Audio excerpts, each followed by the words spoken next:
big sigh as we look over to our Sounders here. Truth be told, there have been spurts of a few games here and there, but the Sounders have never really clicked since winning CCL.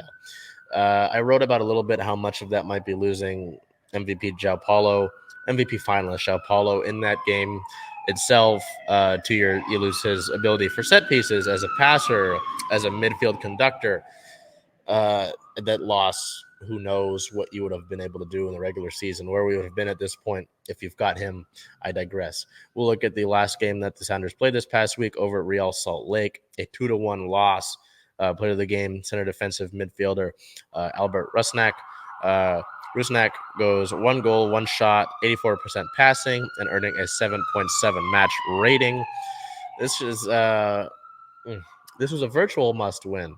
There's a few points that separate, I believe, the number 5 through number 9, I believe it's number 10 actually, spots in the Western Conference.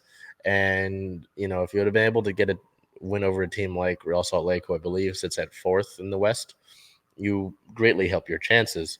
But you left points on the table. You gave up a response goal. Real Salt Lake scored first off of a breakaway, and then Seattle comes and ties it in the second half. It's like, oh, great. You're tied. You have to go get the winner now. And then right after that goal, Real Salt Lake comes down, and then off of a broken defensive assignment, they get a goal. And it's like, what the hell just happened? Yeah. You were just celebrating. You had just tied it up. You're going to be able to hopefully put yourself in a position to secure 3 points, and it's gone like that. It's, head coach Brian Spencer said it after the game. He said, we have to find a way to score more than 1 goal. And they really haven't scored more than 2 since June when they beat Sporting Kansas City, which I believe was on the 18th of June. You've been really stagnant. You haven't really hit a groove since CCL. I remember there was one video we did where I said, have they hit a groove? And someone's like, of course they had. They'd won 2 games in a row. I'm like, So... And I could be wrong. Maybe there's a 3-game stretch or so in there, but obviously they've lost 7 of their last 10. Oh, goodness. And you lost 5 games at home this year, which is really bad. You'd like for home field to be an advantage, right? Mm-hmm. It hasn't been that. I'm wearing the nice giveaway hat they gave away at last night's game, but it's disappointing. It's disappointing because, at the beginning of the year, this roster was looked at as one of the deepest in MLS history.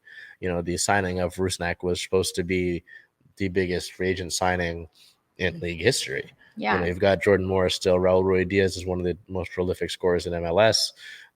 Christian Roldan was playing like an MVP candidate at the beginning of the year. Nico Ladero is one of the most critical players in this club's history. Stephen Fry is still Stephen Fry. This defensive back line was one of the best in the league last year, and they won CCL. Great, but at the end of the day, you shouldn't be floundering like this right now. There shouldn't be a hangover from CCL. You're not really missing anybody besides João Paulo and Obed Vargas, who are out with season-ending injuries, right? You knew that months ago, though. Mm-hmm. And Raul's back, and he would have had a goal, but someone was offside. So Seattle, God. It was. People were excited. The stadium was loud. They did a replay review. Dude was clearly offside. Yeah. It's really tough, and it's on them to fix these things. There have been several defensive blown assignments. When we talk about the defense, the offensive unit really just has kind of similar to the Reign in an extent, but we'll get to them because they were able to do this. The Sounders haven't been able to put away their chances. They put on 18 shots on goal, I believe, last night, but they only score 1. None of them else were really that dangerous. There were several chances in the game got close to a finish where Seattle was knocking on the door, and it was like they were a hair too late on a kick, and it was just really frustrating. And you're having made the playoffs every year since your MLS iteration is in jeopardy this year. You've made the playoffs every year since joining the MLS, and it's like, okay, things are getting dicey. So, but there's still time to course correct. There's time, yes, but you really have to start with this next game, next year. This upcoming week, and I believe this next game they haven't lost to the Galaxy since like 2015 or something. It was. I'll get an official stat, but it's like There are a lot of things on the line here. Mhm. You're starting to. Time is running out. Right. Time is running out Yeah. really quickly. Talk about injuries. The injury report against Real Salt Lake was completely clean. So, again, frustrating.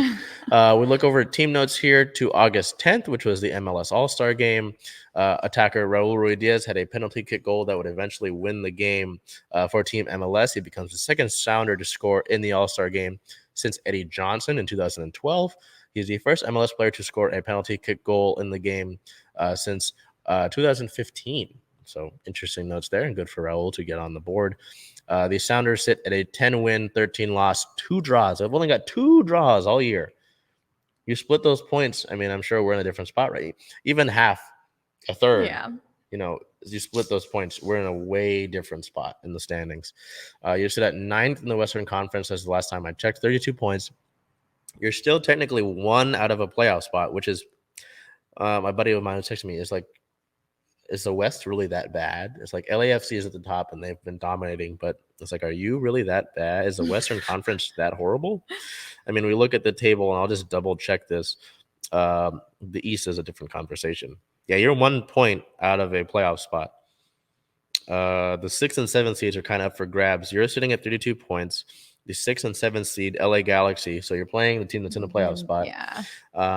And Nashville both sit at 33 points.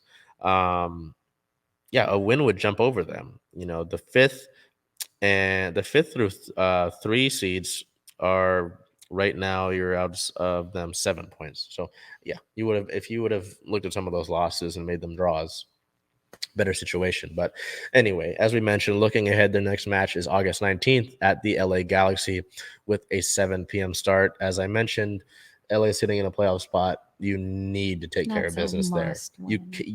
That's last night was a must win. This is in a a way. must win. Yeah, I guess put more emphasis on it.